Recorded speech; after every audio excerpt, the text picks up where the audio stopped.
Hello viewers, welcome to Learn in Kannada YouTube channel. Today's topic is what is an electric current. ಅದಕ್ಕೆ topic ಹೋಗೋದಕ್ಕೆ ಮುಂಚೆ ನೀನು ನಮ್ಮ ಚಾನಲ್ಗೆ ಸಬ್ಸ್ಕ್ರೈಬ್ ಆಗಿಲ್ಲ ಅಂದ್ರೆ ಸಬ್ಸ್ಕ್ರೈಬ್ ಮಾಡ್ಕೊಳ್ಳಿ, ಹಾಗೆ ಪಕ್ಕದಲ್ಲಿರೋ ಬೆಲ್ ಬಟನ್ ಕೂಡ ಪ್ರೆಸ್ ಮಾಡ್ಕೊಳ್ಳಿ. ಅಂಡ್ ಈ ಚಾಪ್ಟರ್ನ ಅಂದ್ರೆ ಕರೆಂಟ್ ಎಲೆಕ್ಟ್ರಿಸಿಟಿ ಚಾಪ್ಟರ್ನ ವಿಡಿಯೋಸ್ನ ನಾನು ಪಾರ್ಟ್ 1, ಪಾರ್ಟ್ 2, ಪಾರ್ಟ್ 3 ಅಂತ ಹೇಳಿ ಕೊಡ್ತಾ ಹೋಗ್ತೀನಿ. ಅಂಡ್ ತುಂಬಾ ಗ್ಯಾಪ್ ಆಗೋಯ್ತು ನಮ್ಮ ವಿಡಿಯೋಸ್ ಅಪ್ಲೋಡ್ ಮಾಡೋದಕ್ಕೆ. ಇಟ್ಸ್ ಬಿಕಾಸ್ ನಮ್ಮ ಸುತ್ತಲೂ ಒಂದು ಸ್ವಲ್ಪ ಎನ್ವೈರ್ಮೆಂಟ್ ಚೇಂಜ್ ಆಗೋಗ್ಬಿಟ್ಟಿದೆ, ತುಂಬಾ ಹೆಚ್ಚಿಗೆ ನಾಯ್ಸ್ ಇದೆ. ನಾನು ಅದನ್ನ ಅವಾಯ್ಡ್ ಮಾಡಿ ತುಂಬಾ ಸಲ ಪ್ರಯತ್ನ ಮಾಡಿದೆ, ಬಟ್ ಆಗ್ಲಿಲ್ಲ.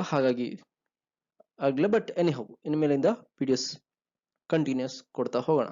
Fine, let's quickly go to the topic. And ಈ ಪರ್ಟಿಕ್ಯುಲರ್ ವಿಡಿಯೋ ಹೆಚ್ಚಿಗೆ ನ್ಯಾಷನಲ್ ಲೆವೆಲ್ ಎಕ್ಸಾಮ್ಸ್ ಅಥವಾ ಬೋರ್ಡ್ ಎಕ್ಸಾಮ್ಸ್ ಅಥವಾ ಕಾಂಪಿಟೇಟಿವ್ ಎಕ್ಸಾಮ್ಸ್ ಗಳಿಗೆ ಬೇಸಿಕ್ ಆಗಿರೋ ಫಂಡಮೆಂಟಲ್ ಐಡಿಯಾಸ್ ನ ಬಗ್ಗೆ ಮಾತ್ರ ಡಿಸ್ಕಸ್ ಮಾಡೋದಿರುತ್ತೆ. I think board exam point of view ಇಂದ ನೋಡೋರಿಗೆ ಇದು ತುಂಬಾನೇ ಇಂಪಾರ್ಟೆಂಟ್. ಓಕೆ, ಒಳಗಡೆ ಸ್ಟೇಟ್ಮೆಂಟ್ಸ್ ಡೆಫಿನೇಷನ್ಸ್ ಗಳನ್ನೆಲ್ಲ ಡಿಸ್ಕಸ್ ಮಾಡೋದಿರುತ್ತೆ. So watch till the end. Let's quickly go to the topic. ಹೀಗೆ ಕೆಲವೊಬ್ರು ಹೇಳ್ತಾರೆ ಎಲೆಕ್ಟ್ರಿಕ್ ಕರೆಂಟ್ ಅಂತ ಹೇಳಿದ್ರೆ ಫ್ಲೋ ಆಫ್ ಎಲೆಕ್ಟ್ರಾನ್ಸ್ ಅಂತ. ಕರೆಕ್ಟಾ ಆ ಸ್ಟೇಟ್ಮೆಂಟ್? ಅದನ್ನ ನೋಡೋಣ. ನೋಡಿ, ನಾವು ಸಾಮಾನ್ಯವಾಗಿ ನಮ್ಮ ಮನೆಯಲ್ಲಿ ದಿನನಿತ್ಯ ಬಳಕೆಗೆ ಎಲೆಕ್ಟ್ರಿಕ್ ಕರೆಂಟ್ ನ ಬಳಸೋದಕ್ಕೆ ಎಂತ ವೈರ್ಸ್ ನ ಯೂಸ್ ಮಾಡ್ತೀವಿ? ಒಂದು ಅಲ್ಯೂಮಿನಿಯಂ ಅಥವಾ ಕಾಪರ್. ಕರೆಕ್ಟಾ? ಈಗ ಈ ಅಲ್ಯೂಮಿನಿಯಂ ಅಥವಾ ಕಾಪರ್ ವೈರ್ ನ ಎಲೆಕ್ಟ್ರಾನಿಕ್ ಕಾನ್ಫಿಗರೇಷನ್ ನೋಡೋದಾದ್ರೆ ಹೀಗಿದೆ. ಕರೆಕ್ಟ್.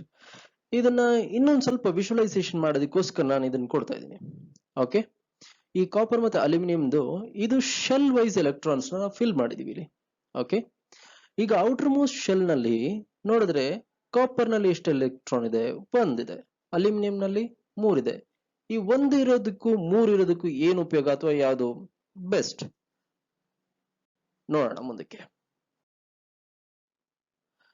ಸೊ ಎಲೆಕ್ಟ್ರಾನ್ಸ್ ಫ್ಲೋ ಆಗುತ್ತಾ ಇಲ್ವಾ ಅನ್ನೋದಕ್ಕೋಸ್ಕರ ಇಲ್ಲೊಂದು ಎಕ್ಸ್ಪೆರಿಮೆಂಟ್ ನಾನು ಕನ್ಸಿಡರ್ ಮಾಡ್ತಾ ಇದ್ದೀನಿ. ಈ ಪೆನ್ ಅಂಡ್ ಪೇಪರ್ ಎಕ್ಸ್ಪೆರಿಮೆಂಟ್. ಇಲ್ಲೊಂದು ಪೇಪರ್ ಇದೆ ಅಂತ ಇಟ್ಕೊಳ್ಳೋಣ. ಇದ ಹತ್ರ ಒಂದು ಪ್ಲಾಸ್ಟಿಕ್ ಪೆನ್ ಒಂದು ಬಟ್ಟೆಗೆ ರಬ್ ಮಾಡಿ ಹತ್ರ ತಗೊಂಡ್ ಬಂದ್ರೆ ಏನಾಗ್ತಾ ಇದೆ? ಇಮಿಡಿಯೇಟ್ ಆಗಿ ಈ ಪೇಪರ್ ನಲ್ಲಿರೋ ಎಲೆಕ್ಟ್ರಾನ್ಸ್ ಎಲ್ಲ ಮೂವ್ ಆಗಿ, ಅಂದ್ರೆ ಪೇಪರ್ ಅಲ್ಲಿ ಲಿಟ್ರಲಿ ಪೋಲರೈಸೇಷನ್ ಆಗಿ ಪೇಪರ್ನ ತುಂಡುಗಳು ಓಕೆ, ಅದು ಈ ಪ್ಲಾಸ್ಟಿಕ್ ಪೆನ್ಗೆ ಅಂಟ್ಕೊಂತಾ ಇರುತ್ತೆ. ಈ ವಿಡಿಯೋ ಬೇಕಾದ್ರೆ ಅಂದ್ರೆ ಈ ಎಕ್ಸ್ಪೆರಿಮೆಂಟ್ ವಿಡಿಯೋ ನಾನು ಲಿಂಕ್ ಅಲ್ಲಿ ಕೊಡ್ತೀನಿ, ಹೋಗಿ ನೋಡ್ಕೊಂಡ್ ಬನ್ನಿ. ಡನ್. ಸೊ ಇಲ್ಲಿ ನಾವು ಗಮನಿಸಬೇಕಾದ ವಿಷಯ ಏನು? ಎಲೆಕ್ಟ್ರಾನ್ಸ್ ರಿಪಲ್ ಆಗ್ತಾ ಇದೆ. ಹೇಗೆ? It's simply because of coulombic repulsion. ಕರೆಕ್ಟಾ? ಯಾಕೆ ಅಂತ ಹೇಳಿದ್ರೆ like charges always repel each other. ಅಂದ್ರೆ ಲೈಕ್ ಚಾರ್ಜಸ್ ಅಂದ್ರೆ ಅರ್ಥ ಏನು? ಎರಡಕ್ಕೂ ಸೇಮ್ ಚಾರ್ಜ್ ಇರಬೇಕು. ಅಂದ್ರೆ ಪಾಸಿಟಿವ್ ಅಂದ್ರೆ ಇನ್ನೊಂದು ಕೂಡ ಪಾಸಿಟಿವ್ ಆಗಿರ್ಬೇಕು, ಒಂದು ನೆಗೆಟಿವ್ ಆದ್ರೆ ಇನ್ನೊಂದು ಕೂಡ ನೆಗೆಟಿವ್ ಆಗಿರ್ಬೇಕು. ಹಾಗೆ ಎರಡು ಸೇಮ್ ಚಾರ್ಜ್ ಪಾರ್ಟಿಕಲ್ ಆಗಿದ್ರೆ ಲೈಕ್ ಚಾರ್ಜಸ್ ಅಂತ ಕರಿತೀವಿ. ಎರಡು ರಿಪಲ್ ಆಗಿ ಹೋಗ್ಬಿಡುತ್ತೆ. ಕರೆಕ್ಟಾ? ಹತ್ರ ಅಂತೂ ಬರಲ್ಲ. ಯಾಕೆ ಕಾನ್ಸೆಪ್ಟ್ ಹೇಳಿದೆ ಅಂತ ಹೇಳಿದ್ರೆ, ಈಗ ಇಲ್ಲಿ ನೋಡಿ, ಇದೊಂದು ಕಾಪರ್ ವೈರ್ ಅಂತ ಇಟ್ಕೊಳ್ಳೋಣ. ಒಂದ್ರ ಪಕ್ಕದಲ್ಲಿ ಒಂದು ಕಾಪರ್ ಆಟಮ್ಗಳು ಲೈನ್ ಆಗಿ ಜೋಡಿಸಿಟ್ಟಿದೀವಿ ಅಂತ ಇಟ್ಕೊಳ್ಳೋಣ. ಈಗ ನಾನು ಒಂದಂಡಲ್ಲಿ ನಾನೇನಾದ್ರೂ ಒಂದಷ್ಟು ಫೋರ್ಸ್ ಕೊಟ್ರೆ ಏನಾಗುತ್ತೆ? ಇದ್ರಲ್ಲಿರೋ ಎಲೆಕ್ಟ್ರಾನ್ ಓಡೋಗಿ ಇದಕ್ಕೆ ನಿಂತ್ಕೊಂಡ್ಬಿಡುತ್ತಾ? ಚೆಕ್ ಮಾಡೋಣ.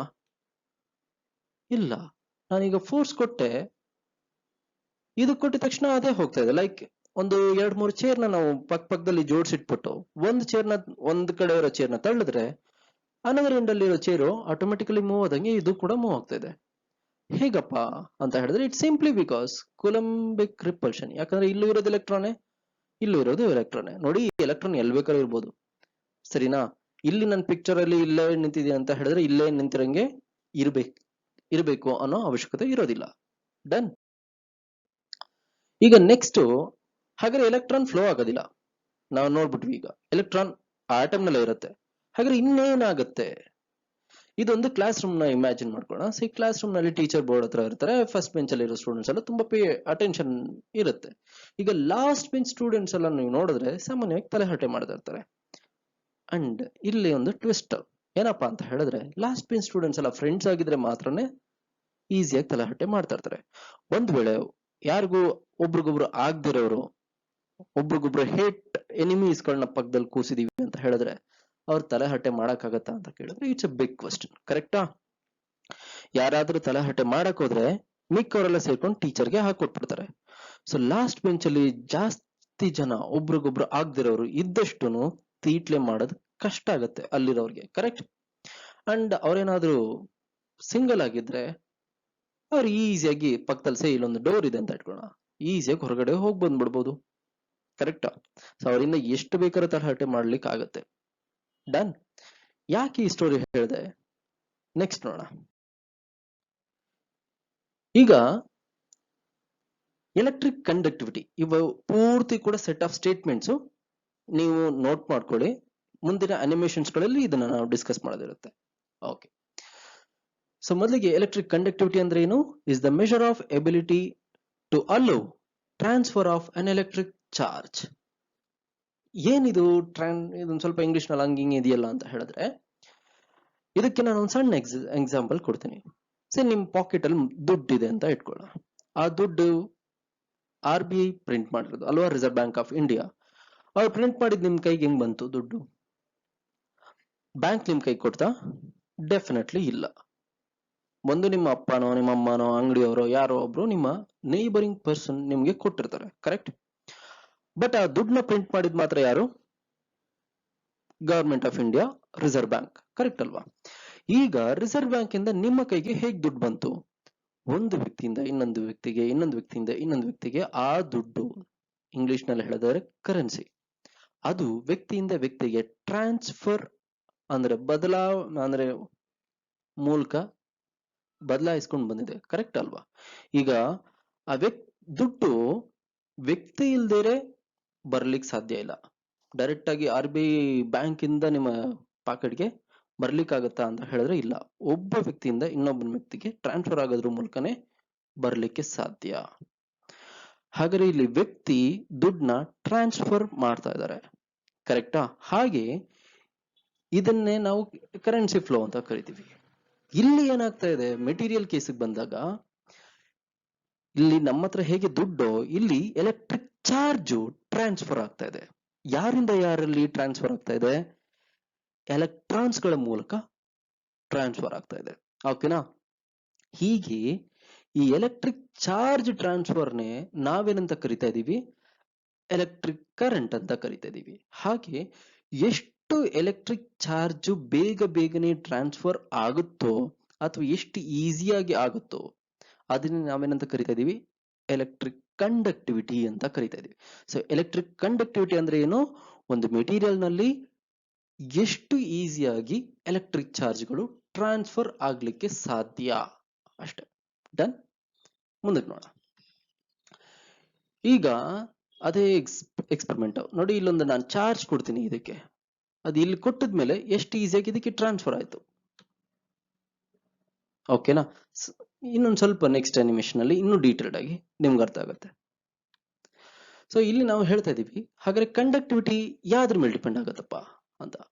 Conductivity of the atom depends on the number of electrons that are in the valence shell. Valence shell ಅಂದ್ರೆ ಏನು? ಔಟರ್ ಮೋಸ್ಟ್ ಆರ್ಬಿಟಲ್ ನಲ್ಲಿ ಅಥವಾ ಔಟರ್ ಮೋಸ್ಟ್ ಶೆಲ್ ಅಲ್ಲಿ ಎಷ್ಟು ಎಲೆಕ್ಟ್ರಾನ್ ಇದೆ, ಅಥವಾ ಔಟರ್ ಮೋಸ್ಟ್ ಶೆಲ್ ನಿನ ವೇಲೆನ್ಸ್ ಶೆಲ್ ಅಂತ ಕರಿತೀವಿ. ಅದರಲ್ಲಿ ಎಷ್ಟು ಎಲೆಕ್ಟ್ರಾನ್ಸ್ ಇರುತ್ತೋ ಅದ್ರ ಮೇಲೆ ಕಂಡಕ್ಟಿವಿಟಿ ಡಿಪೆಂಡ್ ಆಗುತ್ತೆ. ಹಾಗಾದ್ರೆ ನಂಬರ್ ಆಫ್ ಎಲೆಕ್ಟ್ರಾನ್ಸ್ ಶೆಲ್ ನಲ್ಲಿ ಜಾಸ್ತಿ ಇದ್ರೆ ಜಾಸ್ತಿ ಎಲೆಕ್ಟ್ರಿಕಲ್ ಕಂಡಕ್ಟಿವಿಟಿ ಸಿಕ್ಬಿಡುತ್ತಾ ಅಂತ ಕೇಳಿದ್ರೆ ಇಲ್ಲ.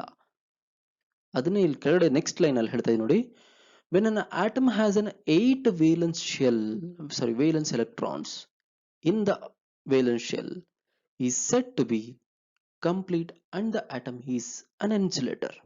ಅಂದ್ರೆ ಅರ್ಥ ಏನು? ಯಾವ್ದಾರ ಒಂದು ಆಟಮ್ ನಲ್ಲಿ ಅದರ ವೇಲೆನ್ಸ್ ಶೆಲ್ ನ ಪೂರ್ತಿ 8 ಎಲೆಕ್ಟ್ರಾನ್ಸ್ ಇದ್ರೆ, 8 ಎಲೆಕ್ಟ್ರಾನ್ಸ್ ಏನಾದ್ರು ವೇಲೆನ್ಸ್ ಶೆಲ್ ನಲ್ಲಿ ಇದ್ರೆ ಆ ಒಂದು ಆಟಮ್ ಇನ್ಸುಲೇಟರ್ ಆಗ್ಬಿಡುತ್ತೆ. ಅಂದ್ರೆ ಏನು? ಬ್ಯಾಡ್ ಕಂಡಕ್ಟರ್, ಕರೆಂಟ್ ಪಾಸ್ ಆಗಲ್ಲ ಅದರಲ್ಲಿ. ಫಾರ್ ಎಕ್ಸಾಂಪಲ್, ಇವಾಗ ನಮ್ಮ ಮರದ ತುಂಡು ಕರೆಂಟ್ ಪಾಸ್ ಆಗತ್ತಾ? ಇಲ್ಲ. ಈಗ ನನ್ನ ಹತ್ರ ಕೇಳ್ಬಿಡಿ, ಮರದ ತುಂಡು ಏನೋ ಆಟಮ್ ಅಲ್ಲಿ ಆಗಿದೆಯಾ? ಮರದ ತುಂಡು ಆಟಮ್ ಆಗಿದೆ, ಬಟ್ ಮರದ ತುಂಡು ಪೂರ್ತಿ ಕೂಡ ಈ ತರ 8 ಎಲೆಕ್ಟ್ರಾನ್ ಹೊಂದಿರೋ ತುಂಡ ಇಲ್ಲ. ನಾವು ಅದ್ರ ಬಗ್ಗೆ ಮಾತಾಡ್ತಾ ಇಲ್ಲ. ಡನ್. ಬದಲಿಗೆ ಯಾವ್ದಾರ ಒಂದು ಆಟಮ್ ಇನ್ಸುಲೇಟರ್ ಆಗ್ಬೇಕು ಅಂದ್ರೆ ಏನ್ ಕಂಡೀಷನು? ಅದರ ವೇಲೆನ್ಸ್ ಶೆಲ್ ನಲ್ಲಿ 8 ಎಲೆಕ್ಟ್ರಾನ್ ಇರಬೇಕು. ವೇಲೆನ್ಸ್ ಶೆಲ್ ಅಂದ್ರೆ ಏನು? ಔಟರ್ ಮೋಸ್ಟ್ ಆರ್ಬಿಟ್ ನಲ್ಲಿ. ಡನ್. ಓಕೆ. ಹಾಗಾದ್ರೆ ಕಂಡಕ್ಟರ್ ಬೆಸ್ಟ್ ಕಂಡಕ್ಟರ್ ಯಾವಾಗ ಆಗುತ್ತೆ ಅಂತ ಹೇಳಿದ್ರೆ electric conductivity increases as decrease in number of valence electrons. So valence electrons ಕಡಿಮೆ ಆದಷ್ಟು ಕಂಡಕ್ಟಿವಿಟಿ ಇನ್ಕ್ರೀಸ್ ಆಗುತ್ತೆ.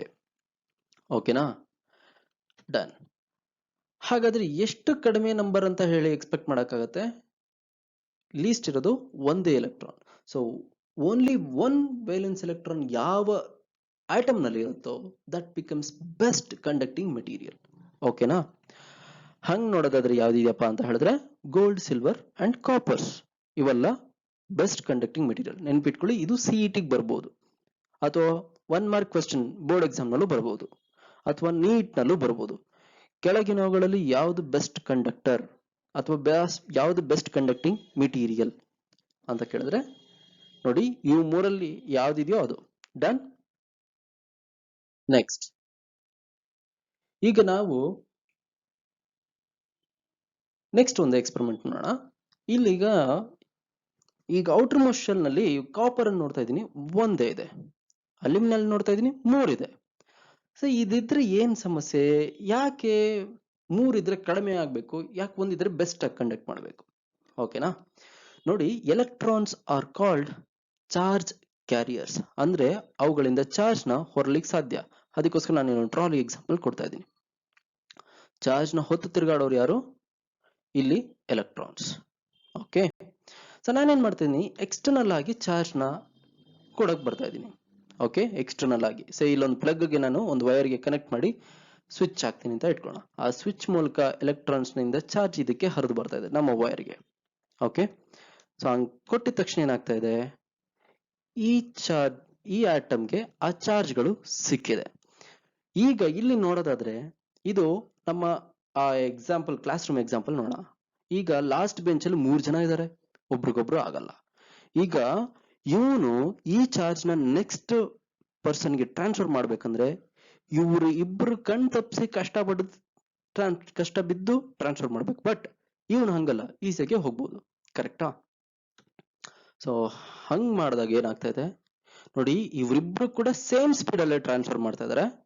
ಸ್ಪೀಡು ಸೇಮ್ ಇದೆ, but amount of charge transfer ಆಗಿದ್ ಮಾತ್ರ ಅಲ್ಯೂಮಿನಿಯಂ ನಲ್ಲಿ ಕಡಿಮೆ ಆಗಿದೆ. ಯಾಕೆಂದ್ರೆ ಇವರಿಬ್ಬರನ್ನು ಅವರು ಬ್ಯಾಲೆನ್ಸ್ ಮಾಡ್ಕೊಂಡು ತಗೊಂಡ್ ಬರ್ಬೇಕಾಗೋಯ್ತು.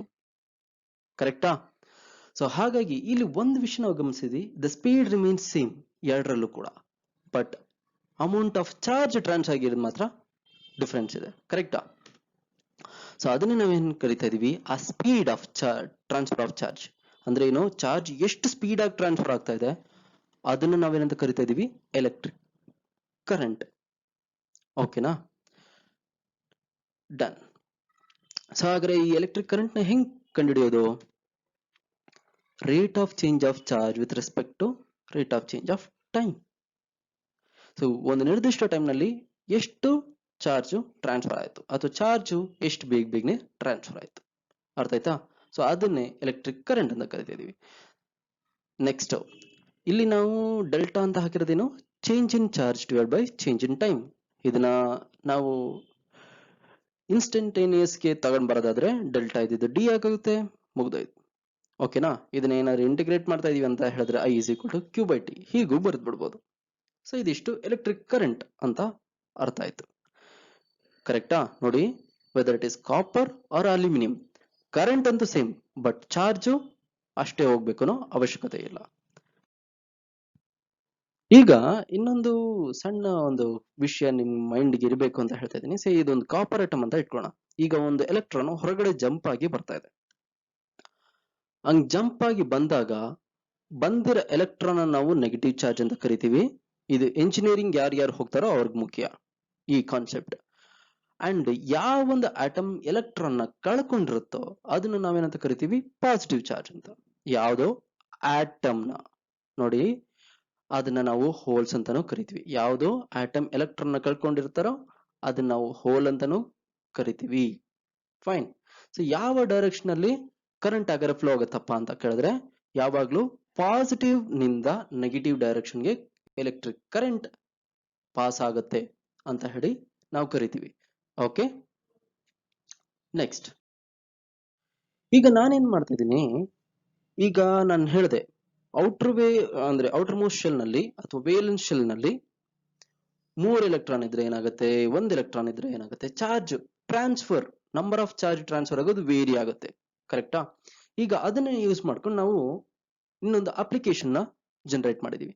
ಏನ್ ಮಾಡಿದೀವಿ, ಇಲ್ಲೊಂದು ಕಾಪರ್ ವೈರ್, ಇಲ್ಲೊಂದು ಕಾಪರ್ ವೈರ್, ಅವೆರಡರ ನಡುವೆ ಒಂದು ನಿಕ್ರೋಮ್ ವೈರ್ ನ ಕನೆಕ್ಟ್ ಮಾಡಿದೀವಿ.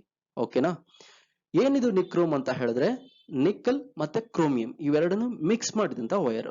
ಇದರಲ್ಲಿ ನಿಕ್ಕಲ್ ಎಷ್ಟಿರುತ್ತಪ್ಪ, 80%. ಕ್ರೋಮಿಯಂ ಎಷ್ಟಿರುತ್ತೆ, 20%. ಅಂದ್ರೆ ಫಾರ್ ಎಕ್ಸಾಂಪಲ್ ಯಾವುದೋ ಒಂದು ವೈರ್ ರೆಡಿ ಮಾಡಿದೀವಿ, ಆ ವೈರ್ ನಲ್ಲಿ 100 ಆಟಮ್ ಇದೆ ಅಂತ ಹೇಳಿದ್ರೆ ಆ 100 ಆಟಮ್ ನಲ್ಲಿ 80 ಆಟಮ್ಗಳು ನಿಕ್ಕಲ್ ಆಗಿರುತ್ತೆ, ಕ್ರೋಮಿಯಂ ಆಟಮ್ಗಳು ಬರೀ 20 ಆಗಿರುತ್ತೆ. ಅರ್ಥ ಆಯ್ತಾ? ಆ ಒಂದು ರೀತಿನಲ್ಲಿ ನಾವು ಈ ವೈರ್ ನ ರೆಡಿ ಮಾಡಿದೀವಿ. ಸೊ ಇದನ್ನ ನಾವೇನಂತ ಕರಿತಾ ಇದೀವಿ, ನಿಕ್ರೋಮ್ ವೈರ್. ಹೀಗೆ ಮಾಡೋದ್ರಿಂದ ಏನು ಉಪಯೋಗ ಆಗುತ್ತೆ ನೋಡೋಣ. ಈಗ ಈ ವೈರ್ ಎಂಡ್ಗೆ ನಾನೊಂದು ಒಂದು 12 ಚಾರ್ಜ್ ನ ಕೊಡ್ತಾ ಇದ್ದೀನಿ. ಎಷ್ಟು? 12 ಚಾರ್ಜ್ ನ ಕೊಡ್ತಿದ್ದೀನಿ. ಈಗ ನೋಡಿ, ಇದರಲ್ಲಿ ಔಟರ್ ಮೋಸ್ಟ್ ಶೆಲ್ ಅಲ್ಲಿ 1 ಎಲೆಕ್ಟ್ರಾನ್ ಇತ್ತು, ಇದು ಬೆಸ್ಟ್ ಕಂಡಕ್ಟರ್. ಸೊ ಇಷ್ಟು ಚಾರ್ಜ್ ನ ಸೀದಾ ತಗೊಂಡ್ಬಂದು ಕೊಟ್ಬಿಡ್ತು. ಬಟ್ ಇಲ್ಲಿ ನಾವು ನಿಕ್ಕಲ್ ನ ನೋಡ್ಬೇಕಾದ್ರೆ ನಿಕ್ಕಲ್ ನಲ್ಲಿ ಔಟರ್ ಮೋಸ್ಟ್ ಶೆಲ್ ನಲ್ಲಿ ಎಷ್ಟಿದೆ, 2 ಎಲೆಕ್ಟ್ರಾನ್ ಇದೆ. ಸೊ ಇವರಿಂದ ಈಸಿಯಾಗಿ ಕಂಡಕ್ಟ್ ಮಾಡಕ್ಕಾಗಲ್ಲ. ಬಟ್ ಇಲ್ಲಿ ಕ್ರೋಮಿಯಂ ನೋಡಿ, ಔಟರ್ ಮೋಸ್ಟ್ ಶೆಲ್ ನಲ್ಲಿ ಒಂದೇ ಎಲೆಕ್ಟ್ರಾನ್ ಇದೆ, ಇವರಿಂದ ಬೆಸ್ಟ್ ಆಗಿ ಕಂಡಕ್ಟ್ ಮಾಡಕ್ಕಾಗತ್ತೆ. ಹಾಗಾದ್ರೆ ಏನಾಗುತ್ತೆ ನೆಕ್ಸ್ಟ್ ಸಮಸ್ಯೆ, ಈ 12 ಚಾರ್ಜ್ ಕೂಡ ಈಸಿಯಾಗಿ ಇಲ್ಲಿಂದ ಈ ಕಡೆಗೆ ಟ್ರಾನ್ಸ್ಫರ್ ಮಾಡಕ್ಕಾಗಲ್ಲ. ಓಕೆನಾ? ನಾನು ಸುಮ್ಮನೆ ಒಂದು ಅಂದಾಜಿಗೋಸ್ಕರ ಕೊಡ್ತಾ ಇದ್ದೀನಿ, ಇದು ಪ್ರಿಸೈಸ್ ವ್ಯಾಲ್ಯೂ ಅಲ್ಲ. ಅಂದ್ರೆ ಇಲ್ಲಿ 12 ಕೊಟ್ರೆ ಇಲ್ಲಿ ಇಷ್ಟೇ ಬರುತ್ತಾ ಅಂತಲ್ಲ, ಇಲ್ಲ, ಇದು ನಾನು ಜಸ್ಟ್ ನಿಮ್ಮ ಇಮ್ಯಾಜಿನೇಷನ್ಗೋಸ್ಕರ ಅಷ್ಟೇ ಕೊಡ್ತಾ ಇರೋದು. ಸೊ ಈಗ 12 ಚಾರ್ಜ್ ನಾನು ಕೊಟ್ರೆ ಒಂದು 4 ಚಾರ್ಜ್ ಅಷ್ಟೇ ಬರ್ತಾ ಇದೆ ಅಂತ ಇಟ್ಕೋಣ. ಯಾಕೆ ಇಷ್ಟು ಕಡಿಮೆ ಆಗೋಯ್ತು? ಯಾಕಂದ್ರೆ ಇಲ್ಲಿ ಔಟರ್ ಮೋಸ್ಟ್ ಅಲ್ಲಿ ಕಾಪರ್ ನಲ್ಲಿ 1 ಎಲೆಕ್ಟ್ರಾನ್ ಇದೆ, ಬಟ್ ಇಲ್ಲಿ ನಿಕ್ಕಲ್ ನಲ್ಲಿ 2 ಎಲೆಕ್ಟ್ರಾನ್ ಇದೆ. ಇವರಿಂದ ಅಷ್ಟು ಈಸಿಯಾಗಿ ಚಾರ್ಜ್ ನ ಟ್ರಾನ್ಸ್ಫರ್ ಮಾಡಕ್ ಆಗ್ತಾ ಇಲ್ಲ. ಓಕೆನಾ? ಹೀಗೆ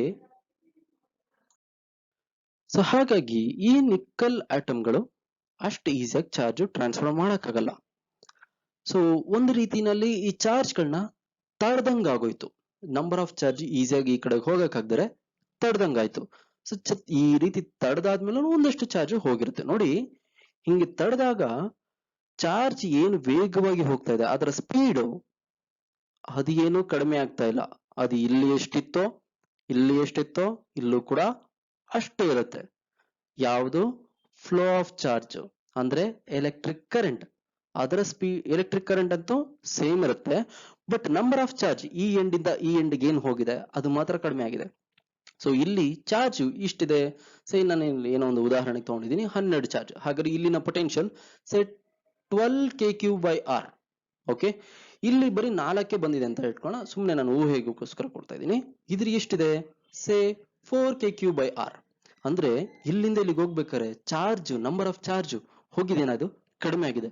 ಹಾಗಾದ್ರೆ ಇಲ್ಲಿ ರಿಮೈನಿಂಗ್ 8 ಚಾರ್ಜ್ ಇರ್ಬೇಕಲ್ಲ, ಅದೇನಪ್ಪ ಆಗುತ್ತೆ ಅಂತ ಕೇಳಿದ್ರೆ ಅವೆಲ್ಲವೂ ಕೂಡ ಎನರ್ಜಿಯಾಗಿ ಇಲ್ಲಿಂದ ಡಿಸಿಪಿಯೇಟ್ ಆಗುತ್ತೆ. ಅದನ್ನ ನಾವೇನಂತ ಕರಿತೀವಿ? Power loss. ಓಕೆನಾ? ಸೊ ಈ ರೀತಿನಲ್ಲಿ ಚಾರ್ಜ್ ನ ಇಲ್ಲಿಂದ ಈ ಕಡೆಗೆ ಹೋಗ ಬಿಡದಿರಂಗೆ ತಡೆದಿದ್ ಯಾರು? ಈ ನಿಕ್ರೋಮ್ ವೈರ್. ಕರೆಕ್ಟಾ? ಈ ನಿಕ್ರೋಮ್ ವೈರ್ ಏನ್ ಮಾಡ್ತಾ ಇದೆ? ತಡಿತಾ ಇದೆಯಲ್ಲ, ಅದನ್ನೇ ನಾವು ಇಂಗ್ಲಿಷ್ ನಲ್ಲಿ ಕರಿತೀವಿ ರೆಸಿಸ್ಟೆನ್ಸ್. ಓಕೆನಾ? ಸೊ ಯಾವ ಒಂದು ವೈರ್ ಅಥವಾ ಡಿವೈಸ್ ಈ ರೀತಿ ಚಾರ್ಜ್ ಫ್ಲೋನ ತಡೆಯುತ್ತೋ ಅಂತ ಡಿವೈಸ್ ನ ನಾವೇನಂತ ಕರಿತೀವಿ? ರೆಸಿಸ್ಟರ್ ಅಂತ ಹೇಳಿ ಕರಿತೀವಿ. ಓಕೆನಾ? ಸೊ ಹಾಗಾದ್ರೆ ಈ ರೆಸಿಸ್ಟರ್ ನ ಕೆಲಸ ಏನು? ಈ ಕಡೆಯಿಂದ ಈ ಕಡೆಗೆ ಚಾರ್ಜ್ ಹೋಗ್ತಿರಂಗೆ ತಡೆಯೋದು. ನೋಡಿ, ಚಾರ್ಜ್ ಪೂರ್ತಿ ತಡೆಯಕ್ಕಾಗತ್ತಾ? ಇಲ್ಲ, ಒಂದಷ್ಟು ಚಾರ್ಜ್ ನ ಮಾತ್ರ ತಡೆಯಕ್ಕಾಗತ್ತೆ. ಹಂಗ್ ತಡೆದಿದ್ದ ಚಾರ್ಜ್ ಗಳೆಲ್ಲ ಏನಾಗುತ್ತೆ? ಎನರ್ಜಿಯಾಗಿ ಡಿಸಿಪಿಯೇಟ್ ಆಗುತ್ತೆ. ಹಂಗೆ ಎನರ್ಜಿಯಾಗಿ ಡಿಸಿಪಿಯೇಟ್ ಆಗೋದಂದ್ರೆ ಅರ್ಥ ಏನು ಸರ್? ಎನರ್ಜಿಯಾಗಿ ಕನ್ವರ್ಟ್ ಆಗಿ ಆ ವೈರ್ ಇಂದ ಹೊರಸೂಸುತ್ತೆ. ಹಂಗ ಹೊರಸೂಸೋದು ಯಾವ ರೀತಿಯಲ್ಲ ಸೂಸ್ಬೋದು?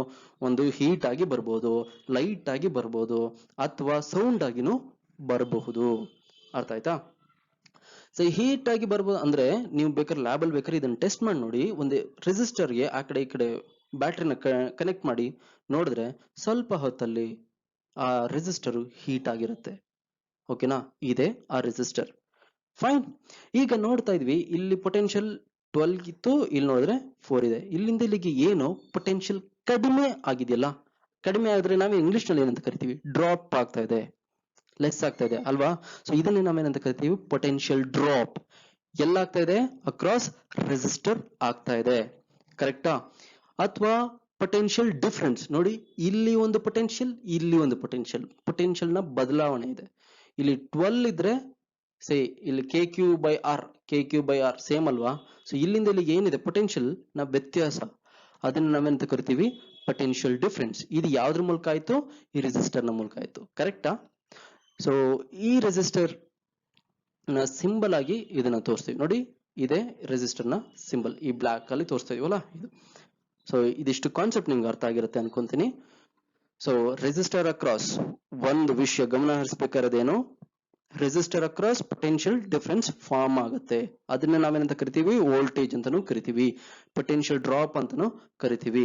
ಏನು ಈ ಕಡೆಯಿಂದ ಈ ಕಡೆಗೆ ಹೋಗ್ಬೇಕಾದ್ರೆ ಪೊಟೆನ್ಶಿಯಲ್ ಕಡಿಮೆ ಆಗಿರೋದನ್ನ, ಮತ್ತೆ ಪೊಟೆನ್ಶಿಯಲ್ ಡಿಫರೆನ್ಸ್ ಅಂತಾನು ಹೇಳ್ಬಹುದು. ಮತ್ತೆ ಇಲ್ಲಿ ಹೋಗ್ಬೇಕಾದ್ರೆ ಎಲೆಕ್ಟ್ರಿಕ್ ಕರೆಂಟ್ ಕಾನ್ಸ್ಟೆಂಟ್ ಆಗಿರುತ್ತೆ. ಸೊ ಹಾಗಾದ್ರೆ ಈ ಮೂರನ್ನು ನಾವು ಕ್ಲಬ್ ಮಾಡಿ ಯಾವ್ದ್ಯಾವ್ದನ್ನು, ಈ ಪೊಟೆನ್ಶಿಯಲ್ ಡಿಫರೆನ್ಸ್ನು, ಈ ರೆಸಿಸ್ಟೆನ್ಸ್ನು, ಈ ಕರೆಂಟ್ನು, ಈ ಮೂರನ್ನು ಸಂಬಂಧಪಟ್ಟಂಗೆ ಯಾವ್ದಾದ್ರು ಫಾರ್ಮುಲಾ ಇದೆಯಾ ಅಂತ ಕೇಳಿದ್ರೆ ಎಸ್ ಇದೆ, ಓಮ್ಸ್ ಲಾ. ಓಕೆ, ಯಾವ್ದಪ್ಪ ಅದು, V is equal to I R. ಓಕೆನಾ, ಅದನ್ನೇನಂತ ಕರಿತೀವಿ ನಾವು, ಓಮ್ಸ್ ಲಾ ಅಂತ ಕರಿತೀವಿ. ಇಲ್ಲಿ ವಿ ಅಂದ್ರೆ ಏನು, ಪೊಟೆನ್ಶಿಯಲ್ ಡಿಫರೆನ್ಸ್ ಅಥವಾ ಪೊಟೆನ್ಶಿಯಲ್ ಡ್ರಾಪ್ ಅಂತಾನು ಕರಿಬಹುದು. ಅಥವಾ ಇದನ್ನ ಹೆಂಗ್ ಮೆಷರ್ ಮಾಡ್ತೀವಿ ನಾವು, ವೋಲ್ಟ್ಸ್ ನಲ್ಲಿ ಮೆಷರ್ ಮಾಡ್ತೀವಿ, ಅಂದ್ರೆ ವೋಲ್ಟೇಜ್. ಓಕೆನಾ. ನೆಕ್ಸ್ಟ್ ಇಲ್ಲಿ ಐ ಅಂದ್ರೆ ಏನು, it is the electric current, ಯಾವ್ದ್ರಲ್ಲಿ ಮೆಷರ್ ಮಾಡ್ತೀವಿ, ampere. Okay, and last but not least R ಅಂದ್ರೆ ಏನು, ರೆಸಿಸ್ಟೆನ್ಸ್ ಅಥವಾ resistance provided by the material. Okay, ಇದನ್ನ ಯಾವ್ದ್ರಲ್ಲಿ ಹೆಂಗ್ ಮೆಷರ್ ಮಾಡ್ತೀವಿ, ಓಮ್ಸ್ ನಲ್ಲಿ ಮೆಷರ್ ಮಾಡ್ತೀವಿ. ನೆನ್ಪಿಟ್ಕೊಳ್ಳಿ, ಓಮ್ಸ್. ಹೀಗೆ ನೀವು ಓಮ್ಸ್ ಅಂತ ಬರೆದ್ರೂ ಆಗುತ್ತೆ, ಅಥವಾ ಹಿಂಗೆ ಈ ಸಿಂಬಲ್ ನೋಡ್ಕೊಳ್ಳಿ, ಬಾಂಡ್ಲಿನ ಕವಚಕ್ದಂಗೆ. ಸೊ ಇದು ಇದರ ಸಿಂಬಲ್, ಯಾವುದು, ರೆಸಿಸ್ಟರ್ ನ ಸಿಂಬಲ್ ಆಗಿರುತ್ತೆ. ಡನ್. ಓಕೆ, ಒಂದು ಕ್ವಿಕ್ ರಿಕ್ಯಾಪ್ ನೋಡ್ಬೋಣ. ಸೊ ಏನೇನು ಈ ವಿಡಿಯೋದಲ್ಲಿ ನಾವು ಡಿಸ್ಕಸ್ ಮಾಡಿದ್ವಿ. ಮೊದಲಿಗೆ ಎಲೆಕ್ಟ್ರಿಕ್ ಕರೆಂಟ್ ನಾವು ಹೇಳಿದ್ವಿ, it is flow of charge or rate of change of charge with respect to time. I is equal to dq by dt ಅಥವಾ q by t. ಓಕೆನಾ. ಎರಡನೇ ಪಾಯಿಂಟ್, ಎಲೆಕ್ಟ್ರಿಕ್ ಕಂಡಕ್ಟಿವಿಟಿ, ತುಂಬಾ ಮುಖ್ಯ. Electric conductivity ಅಂತ ಹೇಳಿದ್ರೇನು, it is a measure of materials ability. ಒಂದು material ನಿಂದ ಎಷ್ಟು ಫಾಸ್ಟ್ ಆಗಿ ಚಾರ್ಜ್ಗಳನ್ನ ಅಥವಾ ಎಷ್ಟರ ಮಟ್ಟಿಗೆ ಚಾರ್ಜ್ಗಳನ್ನ ತನ್ನ ಮೂಲಕ ಟ್ರಾನ್ಸ್ಫರ್ ಮಾಡ್ಲಿಕ್ಕೆ ಸಾಧ್ಯ ಆಗುತ್ತೆ. ಓಕೆ. ಅಂಡ್ ಮೂರನೇ point, electric conductivity increases as decrease in number of valence electron. ತುಂಬಾ ಮುಖ್ಯ. ಓಕೆ, ವೇಲೆನ್ಸ್ ಎಲೆಕ್ಟ್ರಾನ್ಸ್ ಎಷ್ಟು ಕಡಿಮೆ ಆಗುತ್ತೋ ಅಷ್ಟು ಎಲೆಕ್ಟ್ರಿಕ್ ಕಂಡಕ್ಟಿವಿಟಿ ಇನ್ಕ್ರೀಸ್ ಆಗುತ್ತೆ. Okay, inversely proportional each other. So ಹಾಗಾದ್ರೆ ಬೆಸ್ಟ್ ಕಂಡಕ್ಟರ್ ಯಾವ್ದಪ್ಪ ಅಂತ ಹೇಳಿದಾಗ gold, silver and copper are the best example. Okay, last but not list ನಾವು ಹೇಳಿದ್ವಿ ಓಮ್ಸ್ ಲಾ. ಫೈನ್. ಓಕೆ, ನಿಮ್ಗೆ ಇಷ್ಟ ಆದ್ರೆ ಲೈಕ್ ಮಾಡಿ, ಶೇರ್ ಮಾಡಿ ಅಂಡ್ ಸಬ್ಸ್ಕ್ರೈಬ್ ಮಾಡಿ. Thank you. See you all.